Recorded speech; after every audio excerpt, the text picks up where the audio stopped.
A lot of people don't know this, but avoiding the following mistakes will help boost your confidence and your overall IELTS score. Number one is arriving late. So you should aim to arrive at the test center 30 minutes or an hour before the actual exam time. This will help in avoiding panic and you being in a last minute rush. If you arrive on time, you get to settle. And also, in case you've forgotten anything, you can always go back and get it or even send someone to bring it to you. For instance, the identification document. Another mistake is ignoring instructions.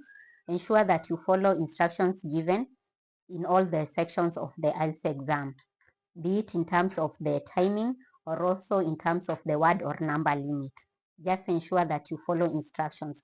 For instance, in the listening test, if the instruction says you have half a minute to look at question 1 to 8, kindly look at question 1 to 8 so that when the audio begins to play, you can now listen to the audio. When they say you have a few minutes to check your answers, kindly check your answers to ensure you've answered all the questions. Another mistake is not managing time well. So during the IELTS exam, students fail at times because of poor time management. So ensure that you divide your time across the passages in the reading test and also in the writing test. Ensure that you divide time for planning, actual writing, and also time for reviewing your essays. Overthinking in the speaking test can lead to unnatural pauses and a lot of hesitation. So strive to speak in a natural way and don't overthink. Just speak of the daily simple things in good grammar. Keeping questions or leaving questions unanswered can also hurt your IELTS score.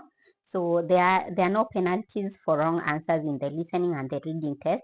What we say is you should aim to make an educated guess, especially for questions like the true false not given. Even if you are caught up by time, kindly do not leave them unanswered. You can use the elimination method and do an educated guess. Poor handwriting is also a challenge, especially when it comes to the writing tasks of the IELTS exam.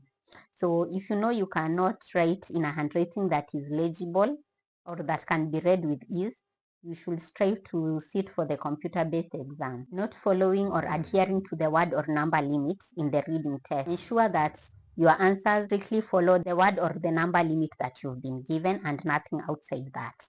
Another mistake that is common is writing the correct essay on the wrong paper. For instance, you have in the writing task, you have the writing task 1 question and answer sheet, and you also have the writing task 2 question and answer sheet. Ensure that the essay of common is writing the answers on the wrong answer sheet. In the writing task, we have the writing task 1 answer sheet and the writing task 2 answer sheet. Ensure that the writing task 1 answer sheet is written on the writing task 1 answer sheet, and the writing task 2 essay, you also write it in the writing task 2 answer sheet, and do not mix them up. Another common mistake in the speaking test is failure to answer all parts of the questions. So especially in part 2 of the speaking test, sometimes students panic and they forget to answer some parts of the question. That will also hurt their IELTS score. So while answering the speaking test, ensure that be it in part 2, part 1, or part 3, that you answer all the questions and in also all the other IELTS exams. Using complex vocabulary, either in the speaking or in the writing test incorrectly, will also lead to a low band score.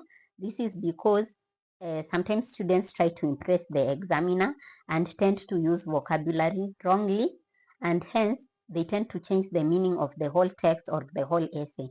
So avoid vocabulary that you are unsure of. Neglecting to review your answers, be it in the listening, the reading test, or even in the writing test, is a mistake that can also make you to score a low band score in the IELTS exam.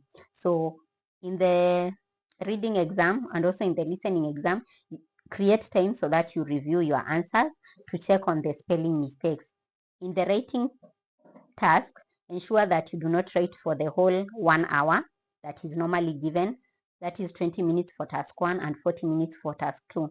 Always have time to plan your work, to write, and most importantly, time to review your answers so that you can check on the subject verb agreement, on the tenses, and generally any small spelling mistakes and generally any spelling mistake. Getting distracted by external factors, for instance noise, can lead you to getting a low score in the IELTS exam, especially in the listening test where your attention and concentration is key.